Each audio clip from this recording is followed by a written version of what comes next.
Set Phasers, a highly illogical Star Trek podcast.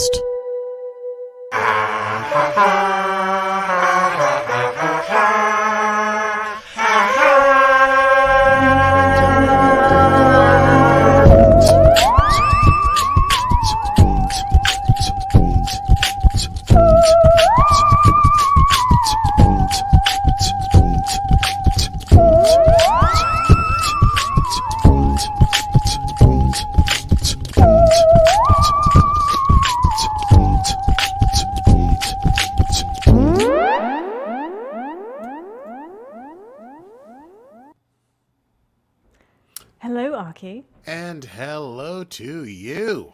Hello. You scared me. You disappeared. I thought you literally disappeared. I was supposed to hit mute, and then I just got so worried that I also blanked. I'm sorry. I was just panicking that it was going to be like a Set Phaser show with just me. Well, that wouldn't be so bad. You know, you can vamp for time. Indeed. Mm-hmm.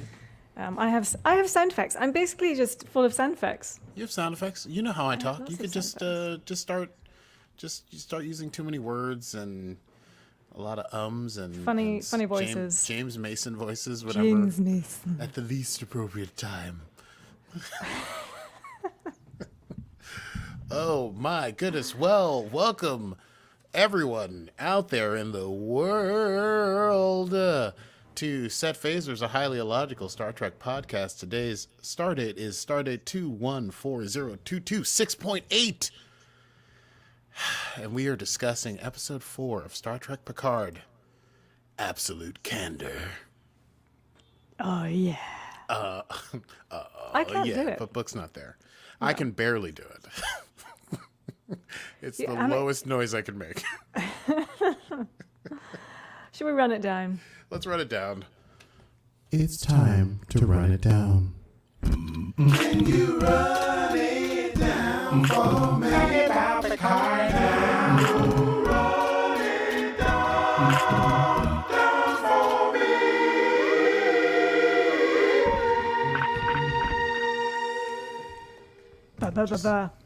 Star Trek Picard. Star Trek Picard. I had to make a note that I also want to take the beatbox out of the second part of that. This is a little peek behind the curtain, people. But I want to tweak that for Picard. Now that we're like a fourth of the way through the season. That's helpful for all of my editing. Yep. Out of second part. Okay. Today's episode is brought to you by two delirious nerds who are about to try and convey it to you in a coherent manner. Yeah? Mm-hmm. Yeah, pretty much. It's what we do every week. Try. So, I feel like sometimes we're less exhausted, but this week we're killing the game. Oh, yeah. Lots of coffee. Lots of coffee. Power naps. Text to each other at 5:15 in the morning. Literally crossing over when you're going to bed, I'm getting up. That's right. You're up super early. I'm up too late. But we're here now, and we're talking about Picard episode 4. And this episode is all about, I'd like to say this first act of the full series of Picard is all about what came before. Regret, perhaps. Certainly memory. Certainly the ramifications, things left undone, things that one wishes one had done differently. And this episode, Absolute Candor, is almost exclusively spent on Picard. Very little spent on our B subject line of Soji. So we'll basically just say what's going on the Borg cube is Soji is still messing around with Narek, and he's still hot and brooding. And she's like, "Who are you? I usually trust people." And he's like, "Ugh, I'm nobody." And she's like, "You don't wear any insignia. You have access to any parts of the ship that you want. Are you Tal Shiar?" And he's like, "No." And she's like, "If you were Tal Shiar, would you say no?" And he's like, "Yeah." And she's like, "That makes me suspicious." And he goes, "Let's go ice skating in the basement." And so they do that and do some twirls and stuff. And then they make out, and then he upsets her. And then I couldn't tell when he's like, "I'm searching impossible curiosity," if her eyebrow lift was like, yeah, are they about to get naked and throw down right here in the basement? 'Cause I thought that. Okay. Yeah. Because then later he's asleep and his sister comes in and wakes him up and puts her hand down his pants, which is weird. And then tells him, "Get results in a week or I'm going to resort to violence."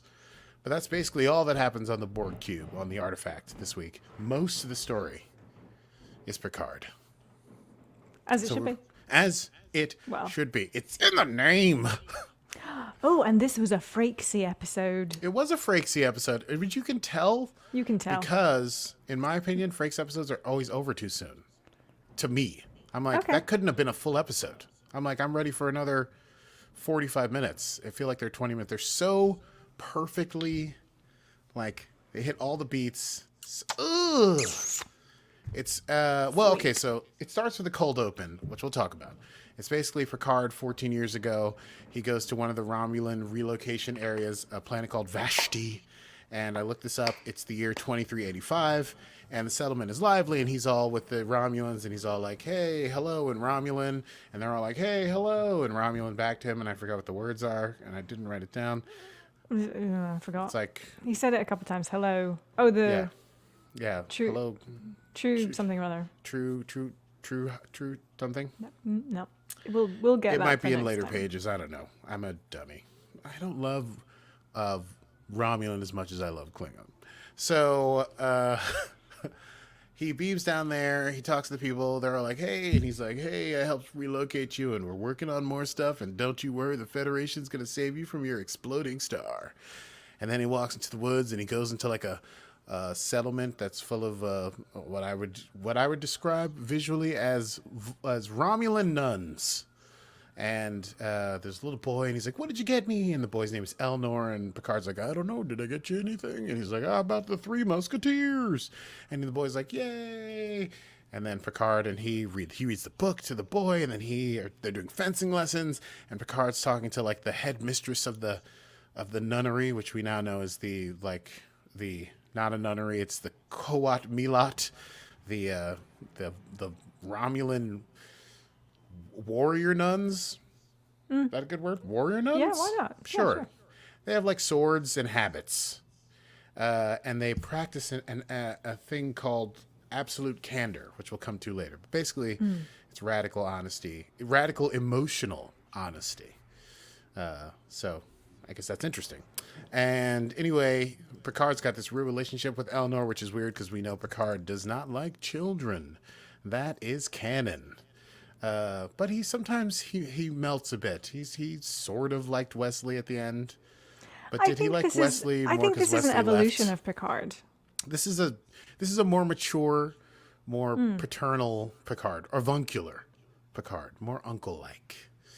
And Avuncular. Good choice of words there. thank you. There you go. And Redundantly you couldn't see my verbose. legs, but no I one did. can ever accuse you of that. I am that. Thank you. So all the stuff, and the kid really obviously adores Picard, and Picard obviously into the kid, but then they're fencing one day, and he gets a call, and it's Rafi, who we met in the last episode, and he's like, "What? Who attacked Mars? The synths? Say what? Oh man, I gotta go." And then he leaves. And we basically find out that like the kid, Elnor, is some sort of orphan or something like that, and he's staying with the Sisters of the Qowat Milat, and Picard says he's going to relocate him, but obviously this is the day of the event on Mars where the shipyards get exploded and the Federation decides to back out of helping the Romulans, and so Picard never finishes saving all the Romulans, and so he never reconnects with these people. And that is when we come into the episode proper. And so Picard has instructed the captain to take the ship to Vashti. Ostensibly, we think he's just going to go talk to the sisters and try to enlist their help in finding Soji. But Rafi knows what happened on Vashti, and she wants to confront Picard. But before we get to that, I mean, listen, we know how that's going to go. She's going to, he's going to, they're going to, he gives the speech, he says he leaves, blah, blah, blah. He's going to get his way. He's Picard. But I think there's a couple really nice touches here that, as we said, are instrumental in it being a Frakes episode, makes it seem so short. Is that the first little chunk of dialogue is between Rios and Alison Pill's character, who's, I can't remember. Dr. Girardi. Oh, that's right. Girardi. Girardi. Dr. Girardi. Like you didn't remember that whole conversation we had last Jurati. week? Her name is a sandwich. It's a meal. Jurati. It's an Italian sub. You can chew it. Jurati. So they're talking. He's reading a book. Anyway, it's a great conversation. If you haven't seen the episode, then why are you watching this? But it's fantastic, and it moves forward the plot a little bit, but it also gives you a little character development between Rios, who's broodingly reading his sad, tragic book about being sad in the existential absence of death, and Jurati, who's like, hey, what's going on? What does this do? What does that do? Why is the sky blue? What's up? And he's like, what? Yeah, poking him, and he's like, ugh. And then Rafi comes in, and she's like, what the hell are we going? And the guy says, Picard told me he wanted to go to Vashti. So Rafi storms in on Picard, who's in the holodeck, and has had so I Googled this to figure out what the names of some of the EMH Rioses are called. And this one is called the Hospitality Hologram. So that's the one with the sort of well put together, thoughtful one. Right. And he's the one that's like, is it to your liking? Because they've made like a almost exact replication of Picard Ranch. And Picard's like, you've done a great job. And then okay, calm down, Burmese. Rafi storms in, and she's like, what the hell are you thinking, Picard? And she yells at him, and then Rio storms in, but he's just like watching and smoking his nub of a cigar, which is the same size for But like it's 18 hours, like a full day. It's not lit. It's just he's chewing on it. I'm sure it smells awful. And just an smoked, put out, chewed on cigar that he's walking around a starship with. And she's basically telling Picard not to go down there because he's trying to confront his demons, and Picard's like, I have to go. And then Alison Pill, Dr. Jurati, walks in and goes, hey, is this a secret meeting? Because you're all in here. Can I hang out? Am I part of the crew now? Yeah. Am I part of the crew now? So are we all hanging out in Picard's house in the holodeck? And so Picard basically, they all voice their arguments. They say this is a rougher country. It's not the same as it was 14 years ago. You know, since the Federation didn't follow through on their agreements with the Romulans, it's become a rough place. It's ruled by a group called the Gangly Danglies, Wangle Dankle Dinkle Dinks, the Bingity Bangity Bangs, the Watsabadopsops, the Car Cantar. I just had to find it on my sheet. None of those earlier things I said. I'm just going to edit that. Okay. Edit. Maybe you should just have that just be its own thing, its own podcast episode. Just a mini-sode. So bonus content. Akie tries to find the words Car Cantar, both in his brain and on his notes. So the Car Cantar, they're like warlords and smugglers, and they sort of control that sector, and they're being fought by the Fenris Rangers. Easter eggs for everyone, but we don't get to figure out what all that means till later. Picard is not dissuaded by this information. He will go to Vashti because, as he tells Rafi portently, but not while explaining, I may never pass this way again. Because, hint, hint, remember, Picard is dying because his brain still has Borg stuff in it. Yes. Okay, thank you. I just needed someone to react. Validation. Thank you. And so he's like, we're going. And then Picard, the equivalent of storming out of a room and going to his room and slamming the door. He's like, I'll be in my quarters. And he leaves. And so they get there. There's a big Romulan, like, planetary net around the planet. They have to figure out a way in. Picard's like, oh, you should talk to Central and mention them. Just tell them it's me. And Rafi says, we told them that, and they were not impressed. So I guess they have to bribe their way into the planet, and Picard is able to transport to the surface. He goes to the same town square that he went to in the cold open flashback, and things are very different. It's got a little bit of that Discovery Season 3, Episode 2 Old West vibe. It's like yes. It was a green paradise and a wonderful little town in the cold open, and now it's dusty And can there's almost like, see the tumbleweed. yeah, I was gonna say if a tumbleweed had blown across the street, it would have made total sense. And the cafe with its Saloon. yeah, Cafe. alfresco dining is now more of a saloon, and it says Romulans only. And Picard walks up and he says hello in Romulan, and they all just stare at him. And he goes okay, and he tries to do it to a few other people, and they just walk by, and he looks really sad and old. And I remember watching this the first time, and I was like, he really does look frail and like unsure. He's a great Patrick Stewart, great actor. He A is. lot of people don't say it enough. He is also old, though. He is old, but he can, when he wants to portray powerfulness and vitality, he does it well. But here he really looked like, oh, I'm just an old man. Hello, anyone, help me. Was the vibe I got? No, too much. Yeah. So No, I am just enjoying that. Yeah, he goes and he finds the, I guess we could call it the, I didn't look up the word for this, but let's call it nunnery. And the Killer warrior Romulan nuns. The Killer Warrior Romulan Nun House. Not that that's hard to say. No, piece of cake. Killer warrior shit. Ooh. Killer Warrior Romulan Nun. Killer warrior. No.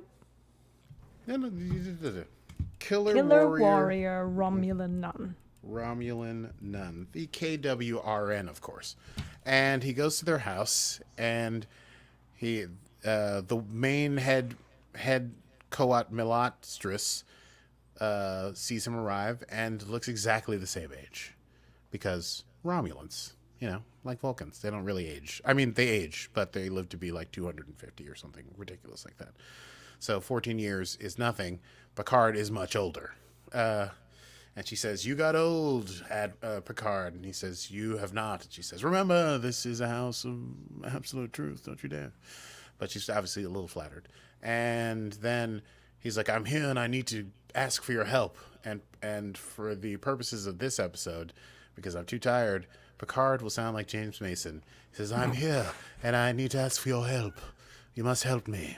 And she goes, what do you need help with? And then, boom, someone throws something big down, and it's a strapping, beautiful, dark-haired young man dressed in all black.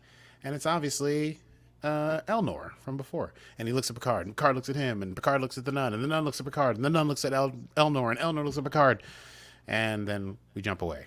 So Picard starts to talk to the head Killer Warrior Romulan nun. I wrote it down. So that he can, what? I just can't say it. Just don't think about it. If you think about it, it becomes impossible. Killer Warrior, not Romulan. Killer Warrior. No. So he talks to her, and he's like, hey, I need your help. And she says, okay, well, maybe we can help. What's the deal? And he basically explains that there's people after him, and he is in danger, and he may die, and he's fighting the Tal Shiar, and the only people who he knows who can go up against the Tal Shiar, the Romulan Secret Service, are these Qowat Milat, right? So he's asked for help, and she basically says, well, there's one who you could help, there's one who could help you who also needs your help, who never got placed anywhere. Qowat Milat is essentially supposed to be a female order, so apparently he has passed his tests, but he can never fully be a Qowat Milat, I suppose. Because he's Because he's a man. a man. How discriminatory. How discriminatory of these so-called Qowat Milat. Whatever, I'm cool with it. Stay in your lane, Elnor. But he is looking smooth. He's looking deadly. I'm not like turned on, like, oh man, this guy's hot, take your shirt off. But he's looking like he's grown into like full-on Killer Warrior Romulan nun. He's got that walk of like deadly coolness. And I thought to myself, I wonder if we'll be able to see him do something awesome with his sword before this episode is over. And I was not disappointed, hint, hint. So she basically says, listen, Picard, if you want someone to help, you're going to have to convince Elnor to help. And the way that you get the Qowat Milat to help you is by telling them your story and seeing if they choose to bind their sword to your cause. So Picard and Elnor have an awkward conversation in which Picard says, remember Data, he died, and his daughters, one of them came to me and she died right in front of me. And he says, are you being pursued? And Picard's like, not just pursued, basically anticipated, and we could be dead. And they talk back and forth, but Elnor is not quite convinced. He's still a little upset that Picard left him in the lurch 14 years ago and never returned. And so he says, well, you've been left high and dry. You left me high and dry. I don't see why I shouldn't do the same to you. And he storms off. So Picard takes his lumps. And he walks back all Charlie Brown style back to the center of town with his book bag. And he hears from the ship. And Rio says, like, there's one of these, I am not going to do my mumbly business. Bird of prey. Bird of prey. Yes, one of the bird of prey from the Candor is coming. And because Picard showed up and he's been being mentioned within the net. And so there's information out and he's obviously wanted. So, he goes back into town. Rio says 7 minutes till the next opening in the net, and we can get you out. Picard's like, okay, I'll be where I'm supposed to be. But then he walks into town, and remember, he's James Mason, so he's like, oh, I see this sign that says Romulans only. And I'm an old man by myself who's recently been rejected, and I feel bad because of lots of things. I have regrets about what I did. So he walks up to that sign that says Romulans only, and he picks it up, and he throws it on the ground. Then he steps on it. And he walks into the saloon. Click, clack, clickety, clack, clack, clack. But he's not wearing actual spurs because they didn't jump the shark. And he sits down at a table. Yep, that's right. And Jump the shark. I remember that. Yeah. And he is then confronted by 3 Romulan henches, and one guy's in charge. And he goes, I used to be a senator, and we listened to your pretty words, and there were tears in my eyes when you said you would save us all from the exploding star. Well, you didn't deliver, Picard. You didn't deliver. And Picard goes, that's not true. I did my best, but I let perfect become the enemy of the good. Oh, I almost did a Picard there. See, I got excited. Once the adrenaline's flowing, I can do it. Yeah. Whew. I was And like, they we're go- switching between something and James Mason. Where's James gone? Well, But James your Picard Mason's was better. James. I can slip into a James Picard. I really got to get riled up. I've got to get riled up. It takes so much energy to do it. Pretty good. Whereas, like James Mason, I can do from a dead sleep. Yeah. It's so good. It makes me feel sleepier. That's your James Mason is a bit like Jafar from Aladdin. Yes, they're all the same. Yes. Yes, I was a creepy, vaguely British man with ulterior motives. They laugh without letting their teeth separate. Laugh with my lips. Well, you're not going to edit this out? As I started, I was like, what am I doing? Oh boy, I can't believe you're encouraging this. Yeah. Oh dear. Anyway, these 3 Romulans confront Picard, and they yell at him for not doing what he's supposed to do. And Picard says, you're right, and I apologize, but there's nothing I could have done, and that's not on me, and we can still get along. And the guy says, no, give him your sword. And they put a sword in Picard's hand, and they drag him out into the square of town. And then the guy takes out his sword, and he's trying to fight Picard with the sword, and Picard parries a few thrusts, and then he throws the sword down. And he's, no, I will not fight you. And the guy says, ugh, and he's about to swing on Picard, and then you hear a mellifluous voice from the crowd say, my friend, choose life. Right? Choose to live. Choose to live. I haven't even flipped pages. I just love this episode so much. I basically have it here. My friend, choose to live. And the guy looks back at the Qowat Milat, Elnor, and then he looks back at Picard, and he obviously doesn't choose to live. Dun, dun, dun. Dun, And dun, he dun. takes his sword to go after Picard, and he's going to swing.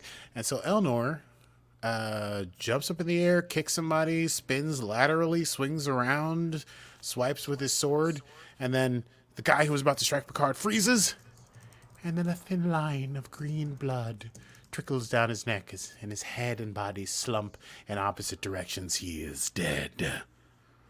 And Elnor says, I'm sorry you chose wrong. I regret your choice. Yeah, yes, I regret your choice. I regret your choice. And then he says, this man, Picard, I am a Qowat Milat, and I bind his cause to my sword. So if you have a problem with him, then... No, I don't want to do this voice.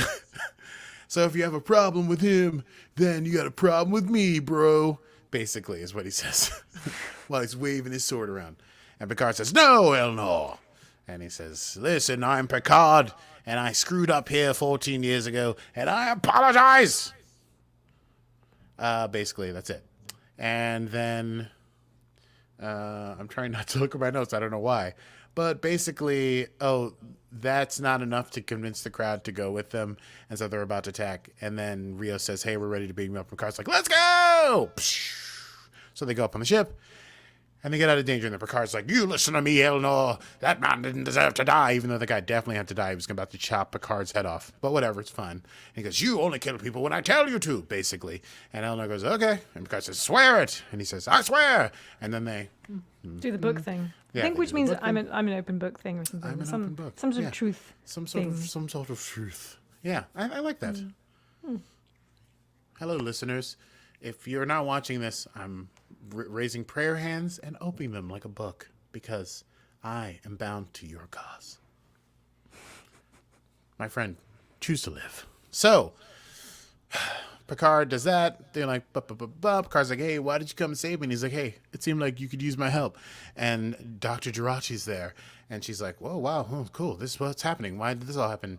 And he goes, Elnor says, your case seemed to fit the requisites for us binding our sword to it. And Jirachi goes, like, what's the prerequisite for binding your sword to a cause? And he goes, oh, we only bind ourselves to lost causes. And she's like, say what?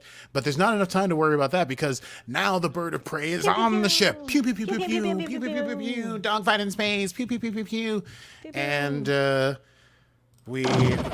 yeah, boom, boom, boom, boom, shields at 89. And Rios is flying the ship between the bird of prey and the planetary defense. And everything's going, he's trying to get out of the way. He can't fly faster, but he says I can't fly faster, but I can outfly them, fly better out. He's going to fly better than the ship. Anyway, they're saved at the last moment by a mysterious ship. And the ship comes in, and they're all like, oh, who's that? I don't know, man. And the ship's flying around and stuff, and it shoots the bird of prey, distracts, and then Rios is able to shoot the wing off the bird of prey, and the bird of prey crashes into the planet and explodes. And then the other ship is too narrow, and then the person is trying to contact the ship, and they're asking to be beamed aboard. And Picard's like, "You should do it." And Rios is like, "I don't know." And Alison Pill is not saying anything, and Rafi's like, "I don't know about this at all." And then Picard's like, "You must do it." And they do it. Elnor.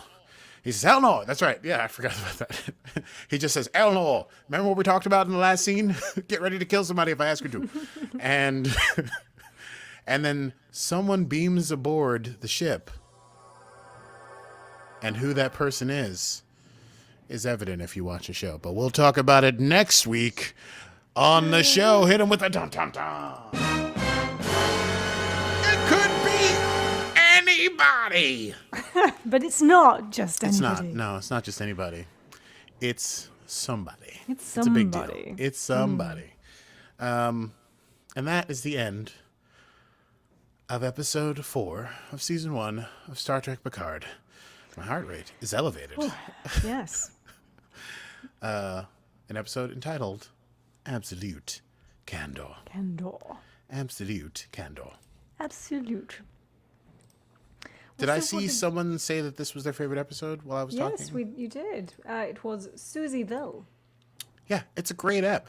It's a great ep. Great episode. So Frakesy. It's so smooth. Like you never think in the episode about. I don't know how to describe it. It's just you're gripped.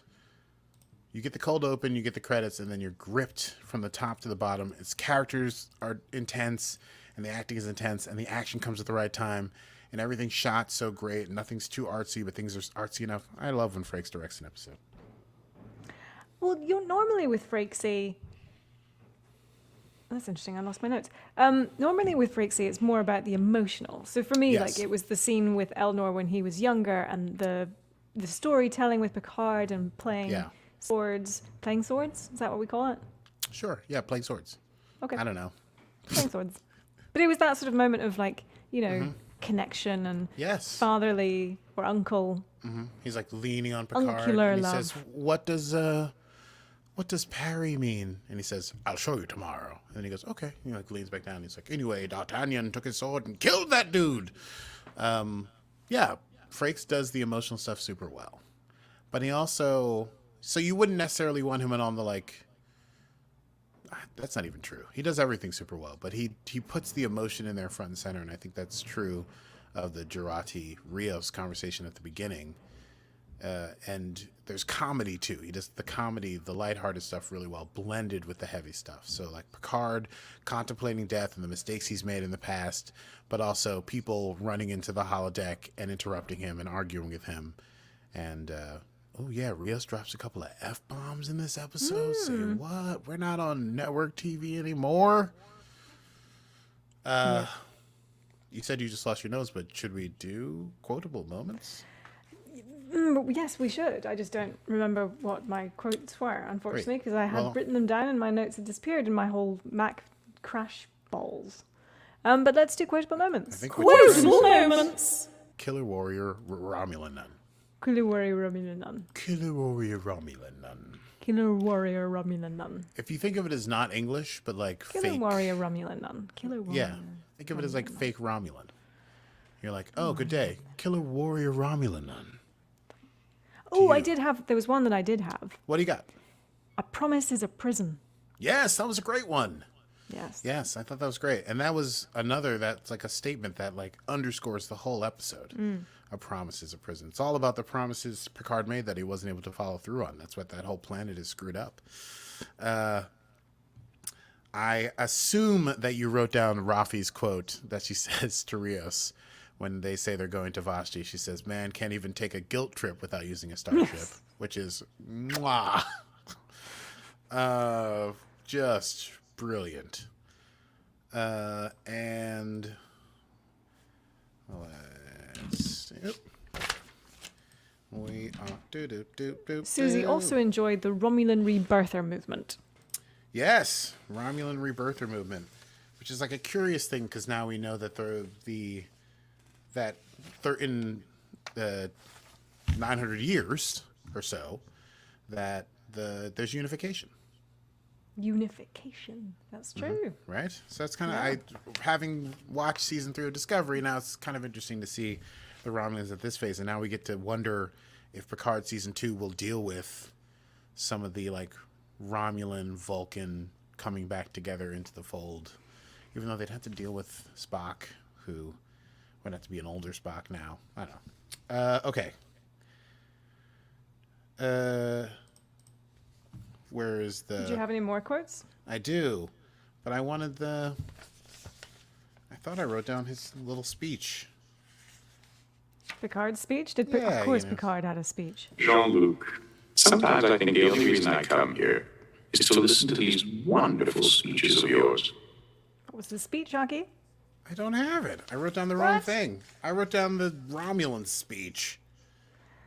Because Picard says, my friends I grieve. And then the Romulan says, no one asked for your pity, Picard. Just as no one asked for your help. Speech. You and Starfleet had no understanding of Romulan ingenuity, resolve, self-sufficiency. You took advantage of us at the very moment when we doubted ourselves, enticed us with your empty promises, and did everything in your power to scatter, confuse, and divide us. And that's when Picard says, that is not so. Anyway, that was an exciting part. I guess the thing later on is not really a speech because he goes like, I'm Picard and I'm sorry. After the guy's dead, I thought I wrote that down. But all I have here is the I'm bound to Picard as Kalan Kai. And that's the anyone who threatens him will be choosing to die. And that's the voice I'm going to use for him from now on. Very emo. He's We're going like, with whatever. emo Elnor. Emo Sup? Elnor. Come on, That makes him Picard. sound like a Muppet. You suck, man. Why'd you leave me here? Dude. And then, of course, Oh, no, we'll say that. Well, I mean, the mystery pilot has the greatest quote, but whatever. Did We'll you talk about that next time. Why are there some odd accents going on? Elnor maintains his Kiwi accent. Yes. Did you I pick did up on that notice it. accent? Yeah, I'm Okay. only Irish blind. I okay. apparently cannot hear Irish accents unless someone points them out to me. But yeah, Kiwi accent I heard very strong. And I was like, I remember that about him, and so now that we were back in this episode, I was wondering, do any of the other Killer Warrior Romulan nuns speak with an accent? No, they all have like, but maybe he's from the New Zealand side of Romulus. Obviously, Romulus has Irish accents in the south and the more Americanish accent in the north, because that's when she slaps his head and says, "Because you're a stubborn northerner," right? That's right.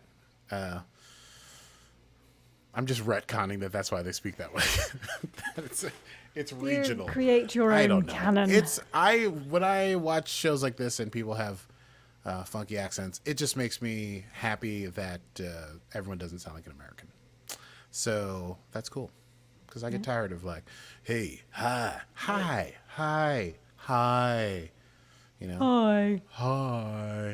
So I like that someone shows up and is like, hello, I'm James Hi. Mason. Hi. I'm Elnor. And so now the crew is complete. We have a pilot, captain. We have, how about Scantle challenging Elnar with his disruptor quote? A phaser is no match for a disruptor. Sister boy. That's right. He does say that. Yes. And that's why they get out of there super fast. That's what I remember. Okay. That's right. Thank you, That's Susan. why he's like, thank you, Suzelle. Yeah. But is it? Dun, dun, dun. There will be disruptors versus swords later on in the series. Do-do-do-do-do-do-do-do-do-do. Akie, Yeah. cut it Okay, out. I'll stop. Been working out a place to use that. That was fun. Well, I'll always give you an opportunity for a record scratch. Rest assured. Yeah, that's all I have, really. I have the quote between Picard and the head mistress. They have a big conversation, but there's nothing super great about that. Oh, no. The end is good. Okay, great. Yes, I'm glad I did write this down. Yeah, it's worth it. Because he says, so is he really Qowat Milat? And she says no, and as a man he can never be, but he is open-hearted, and apart from this display of reticence that you always seem to inspire him, forthright, and his fighting skills are truly formidable. And Picard says, and you would send him away? I'm doing being James Mason. He might find himself in serious danger. He might die. And she says, he will, but before that comes to pass, it would gladden my heart to see him live. That's pretty A good. good one. Yeah. Come on, freaks. Oh, yeah. Come on, freaks. Pull the heartstrings. And so those are our favorite quotes. Yeah. Let's just move on to next time. Next time. Next Do. on Set Phasers. You know what I realized? I was so tired, I forgot to pull up the copy. So just give me a second to do that. You don't remember it by now? No, of course not. I know it starts with thank you. All right, so next time, you don't want me to go off the dome because it would be bonkers. Next time, we will be covering episode 5 of season 1 of Star Trek Picard. So we will be at the halfway point of the season because there are only 10 episodes. How in did this that happen? I know. It seemed like just yesterday It we just were started. watching the first one. So episode 5 is called, it's got a cool name, Stardust. It's called Stardust City Rag. I'm trying to say it without all the paper sounds. Episode 5 is called Stardust City Rag. And so I guess we're going to be getting into Freehold. Free Cloud. Free Cloud, yes. Free Cloud. It's Freehold. I don't know. It's from a Some different... sort of English law thing about Yes, exactly. owning property or some shit. Yes. Some shit. Or some shit. Or some shit. Or some shit. So please join us.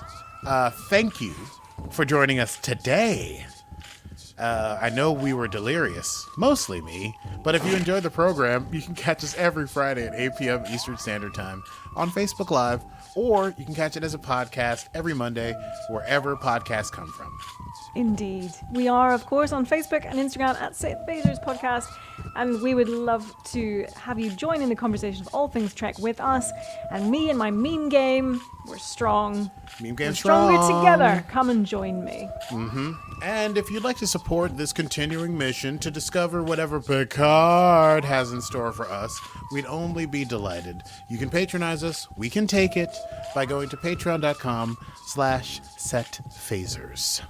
And of course, you can join us with some fun Netflix watch parties that we do every month. And we get Yes. we'll chat with you, we'll watch Trek together. I mean, like, it's the best. It's the best. In fact, this is a short month, so we probably have another one coming up. Because this We do, month is that's over right. after this weekend, right? Should be March 7th, I think, is our first one. Next weekend, right? Yeah, it'll be March 1st or March 7th. Wait, yeah, it's going to be March 7th. No, March 'cause that's 1st the is first the Sunday. Monday. Yeah. Right? March, yeah. March 7th. So, this coming Put weekend, it in your diaries. you have 7 days to join Set Phases on patreon.com. And then you can join us for our next watch party, in which we will watch I don't know what yet, but we will discuss. We will discuss. Well, until next time, from me and James Mason, I'm Yes. Stevie Mans. and I'm Akie Bemis, Killer Warrior Romulan Nun. Computer. End program.